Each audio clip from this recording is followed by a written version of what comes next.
Halo teman-teman, hari ini kita akan belajar tentang pesawat sederhana. Pernahkah kalian mengalami kesulitan dalam membuka sesuatu?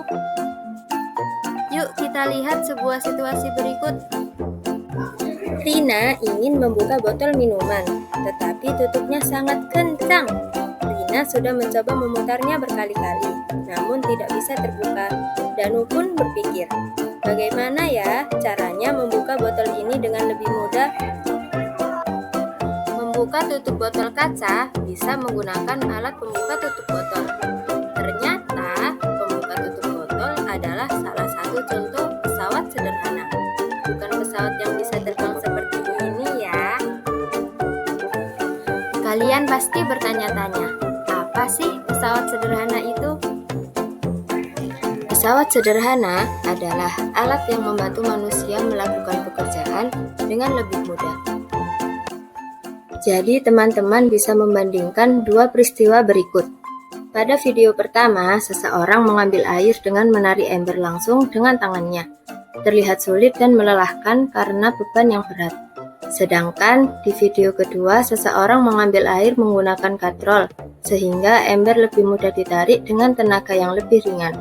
Sekarang teman-teman bisa memahami fungsi pesawat sederhana ya. Jenis-jenis pesawat sederhana diantaranya yang pertama tuas atau pungkit, yang kedua bidang miring, yang ketiga katrol, serta yang keempat roda dan poros. Tuas adalah batang yang berputar pada titik tumpu untuk membantu kita mengangkat atau memindahkan beban dengan gaya yang lebih kecil. Ada 3 jenis tuas, yaitu tuas jenis pertama, titik tumpu berada di antara beban dan kuasa. Sedangkan tuas jenis kedua, beban berada di antara titik tumpu dan kuasa. Dan tuas jenis yang ketiga, kuasa berada di antara titik tumpu dan beban. Contoh tuas atau pengungkit. Untuk jenis yang pertama, contohnya gunting dan jungkat-jungkit. Untuk jenis yang kedua, contohnya gerobak dan pembuka botol kaca. Sedangkan untuk jenis yang ketiga, contohnya pinset dan sekop. Selanjutnya ada bidang miring. Bidang miring merupakan permukaan miring yang mempermudah perpindahan benda, baik dari atas ke bawah maupun sebaliknya, dengan usaha yang lebih kecil. Lihatlah balok ini. Dengan bidang miring, balok meluncur ke bawah lebih mudah karena gaya yang dibutuhkan berkurang. Sekarang, perhatikan anak yang bermain skateboard.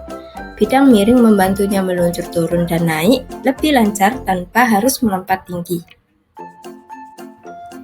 Selanjutnya ada katrol. Katrol adalah roda berputar dengan tali yang melewatinya untuk mengangkat atau menurunkan beban. Yang pertama ada katrol bebas, yang kedua ada katrol majemuk, dan yang ketiga ada katrol tetap. Yang pertama, katrol majemuk. Katrol majemuk merupakan gabungan katrol tetap dan katrol bebas sehingga lebih efisien dalam mengangkat benda berat. Contohnya pada derek bangunan yang digunakan untuk mengangkat material ke tempat tinggi. Yang kedua, ada katrol bebas. Katrol ini bergerak bersama beban sehingga mengurangi gaya yang dibutuhkan. Contohnya pada kereta gantung yang memudahkan pengangkatan beban dengan lebih ringan. Yang ketiga ada katrol tetap. Katrol ini tidak bergerak, hanya mengubah arah gaya. Contohnya pada sumur timba, di mana kita menarik tali ke bawah untuk mengangkat ember ke atas. Selanjutnya roda dan poros. Roda dan poros merupakan roda yang berputar bersama porosnya untuk mempermudah pergerakan atau putaran. Perhatikan orang yang mengayuh sepeda. Saat pedal diputar, tenaga dari kaki diteruskan melalui rantai ke roda belakang. Roda dan poros bekerja sama untuk mengubah gaya kecil pada poros menjadi gerakan lebih besar pada roda, sehingga sepeda dapat bergerak maju dengan lebih mudah. Nah teman-teman, kita sudah belajar tentang berbagai jenis pesawat sederhana, seperti tuas, bidang miring, katrol, dan roda serta poros. Semua alat ini membantu mempermudah pekerjaan kita sehari-hari dengan mengurangi gaya yang dibutuhkan. Dengan memahami cara kerjanya, kita bisa lebih menghargai teknologi sederhana di sekitar kita. Teruslah belajar dan amati bagaimana pesawat sederhana digunakan dalam kehidupan nyata. Sampai jumpa di pembelajaran berikutnya. Bye bye.